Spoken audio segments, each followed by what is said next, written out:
Valentina Gjeli was born in the suburbs of Detroit, the daughter of ethnic Albanian immigrants from Montenegro. She recalls her parents working hard to give their 4 children a better life and a good education.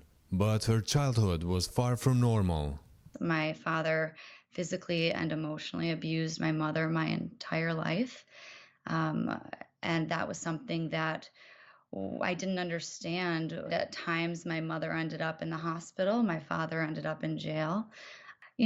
Domestic violence doesn't discriminate. It happens in every culture, no matter where you are in the world.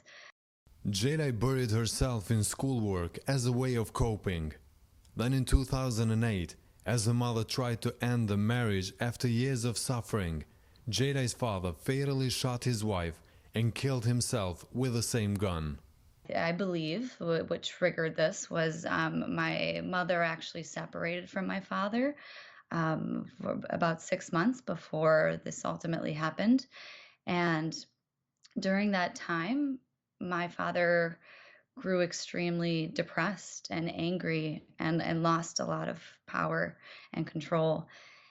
Gjeli says her mother, 38-year-old Maria Gjeli, tried to get a restraining order, but a judge denied the request during a hearing in which the abuse claims were not discussed. The murder-suicide took place 9 days later. Judges failed my mother. People not believing failed my mother and continue to fail women everywhere.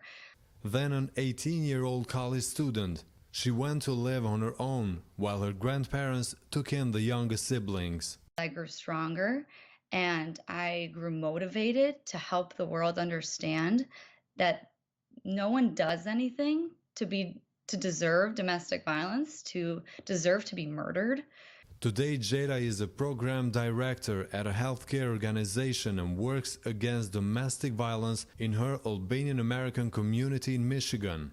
Her husband, Marko Ruggeri, also helps. We are in a beautiful, healthy relationship. Marriage isn't scary when you are being treated as an equal.